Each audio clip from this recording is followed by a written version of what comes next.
केंद्रीय मंत्री चिराग पासवान ने लोकसभा में विपक्ष के नेता राहुल गांधी द्वारा चुनाव आयोग पर लगाए गए आरोपों पर कहा कि आज राहुल गांधी ने प्रेस कॉन्फ्रेंस की और वे कर्नाटक का उदाहरण दे रहे थे।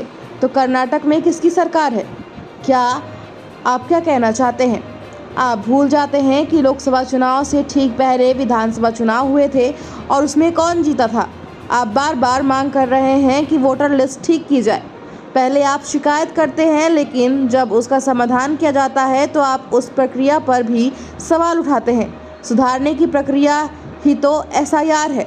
झारखंड चुनाव ये जीत गए तो वहाँ सब ठीक है, लेकिन महाराष्ट्र में धांधली का आरोप लगाते हैं। दिक्कत यही होती है कि जब आप भाई कांच की हांडी कितनी बार चढ़ेगी, झूठ पे झूठ, झूठ पे झूठ, झूठ पे झूठ। विपक्ष ने कहीं ना कहीं ये राजनीति का हिस्सा बना लिया है। सीए जैसा कानून जो कि नागरिकता देने वाला कानून था, उसको नागरिकता छीनने वाला कानून बना के देश भर में आगजनी का माहौल बना दिया।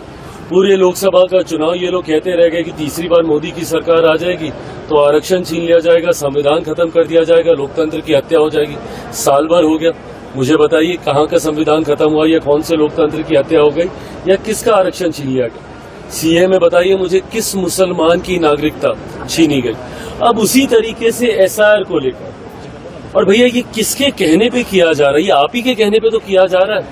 आज भी राहुल गांधी जी ने प्रेस कॉन्फ्रेंस की और कहाँ कर्नाटका का और कहाँ का वो उदाहरण दे रहे थे। तो भैया कर्नाटका में किसकी सरकार है? आप कहना क्या चाह रहे हैं, नहीं तो समझ के परे।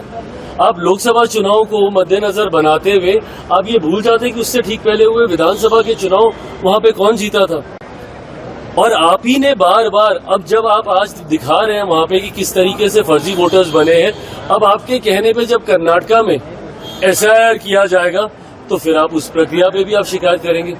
तो आप चाहते क्या हैं? आप बार बार आप मांग कर रहे हैं कि इसमें सुधार किया जाए वोटर लिस्ट में। ड्यूप्लीकेसी ऑफ द वोट्स हैं, फर्जी वोटर्स हैं, जो मर गए हैं उनके नाम उसमें अभी तक हैं, विदेशी नागरिकों के नाम अभी तक उसमें हैं। तो पहले तो शिकायत आप करते हैं और उसके बाद जब उसका समाधान किया जाता है तो उस प्रक्रिया पे भी सवाल आप उठाते हैं। तो कैसे इसको ठीक किया जाएगा? अगर आप बार बार, अगर अब आप कह रहे हैं कि भैया कर्नाटका में इस तरीके की गड़बड़ी हो रही है, तो अगर उस वोटर लिस्ट को सुधारा जाएगा तो सुधारने की ही तो प्रक्रिया है एसआईआर। और कौन सी प्रक्रिया है ये?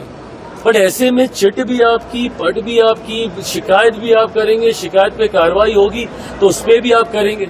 और उसी तरीके से अब ये क्या एक बड़ा उदाहरण नहीं है इसी बात का? भाई नेता प्रतिपक्ष के पास अगर दो वोटर कार्ड हैं तो क्या ये चिंता का विषय नहीं है? अगर आपके पास हो सकते हैं तो सोचिए कितने और लोग होंगे जिनके पास होंगे। तो क्या इसका रिवीजन नहीं होना चाहिए? इसी सोच के साथ ही इंटेंसिव रिवीजन किया जा रहा है। अब उसके बाद जब आप ये सारी बातें करेंगे कि भैया यहाँ पे धांधली हो रही है, ये हुआ वो हुआ, अभी तक इन लोगों ने एक आपत्ति दर्ज नहीं कराई है। आज के दिन लगभग 9 दिन के करीब हो गया सूची जारी किए हुए। इन 9 दिनों में राजद, कांग्रेस जो बात बात पे चीखती चिल्लाती है, अभी तक ये लोग चुनाव आयोग के पास एक आपत्ति लेकर नहीं गए। आप दीजिए ना भैया, आप भी तो पॉलिटिकल पार्टी हैं, आप भी आपत्ति दर्ज कराइए कि भैया मेरे इस व्यक्ति का नाम छूट गया, मेरे इन कार्यकर्ताओं का नाम छूट गया। दीजिए, 5 ही आदमी का दीजिए, 10 ही आदमी का दीजिए। तो साइड के ऊपर पूरे नाम है जिन लोगों के नाम को डिस्क्वालीफाई किया गया है, उनको पर्सनली हैंड डिलीवर, उनके घरों पे उनको नोटिस भेजा गया है। उसके बाद भी अगर आपको किसी तरीके की शिकायत है तो 3-3 बार आप उसमें अपील कर सकते हैं। 3-3 स्तर पे अपील की व्यवस्था है। तो अब इससे ज्यादा ट्रांसपेरेंट कोई और प्रक्रिया क्या होगी? पर अगर उसके बाद भी अगर आपको सिर्फ इल्जाम ही लगाना है, सिर्फ आपको हंगामा ही खड़ा करना है, सिर्फ सदन ना चले ये गतिरोध करना है, और सबसे बड़ी बात आपको बहाना ढूंढना है। अभी 3 महीने के बाद जब नवंबर में बिहार में परिणाम आएंगे, चुनाव ये लोग हारेंगे, तो भाई किसके ऊपर ठीकरा फोड़ेंगे? अब इनको ईवीएम याद नहीं आता, अब सारी ईवीएम मशीनें ठीक हो गई हैं, अब इनको वोटर लिस्ट दिखती है। चुनाव में एक ही समय पे 2 जगह चुनाव होते हैं। झारखंड का चुनाव ये लोग जीत जाते हैं तो झारखंड ठीक है, बट वहीं ये लोग महाराष्ट्र का चुनाव हार जाते हैं तो अभी तक हम लोग को सुनाया जाता है कि भाई आप लोगों ने वोटर लिस्ट में धांधली की इसलिए आप लोग वो जीते। तो भैया धांधली वहां हो रही थी तो झारखंड में क्यों नहीं हो रही थी? तो आप एक बार आप कुछ कहेंगे, उसके बाद उसी शिकायत के ऊपर जब चुनाव आयोग कार्रवाई करेगा, और आप सदन में मांग कर रहे हैं बताइए कौन बुद्धि देता है इन लोगों को, मेरी समझ के परे है। सदन में एसआईआर को लेकर चर्चा कैसे हो सकती है, मुझे बताइए। सदन में अगर इसको लेकर एक बार के लिए मान भी लीजिए चर्चा हम लोगों ने कर भी ली, तो कौन सा मंत्री जवाब देगा? एक बार नेता प्रतिपक्ष बिहार और केंद्र दोनों में से कोई एक इस बात का जवाब दे दे कि वो लोग जवाब किस मंत्री से चाहते हैं। क्या चुनाव आयोग आएगा सदन के अंदर जवाब देने? क्योंकि किसी विभाग के अंतर्गत तो चुनाव आयोग आता नहीं है, वो तो स्वतंत्र संवैधानिक संस्था है।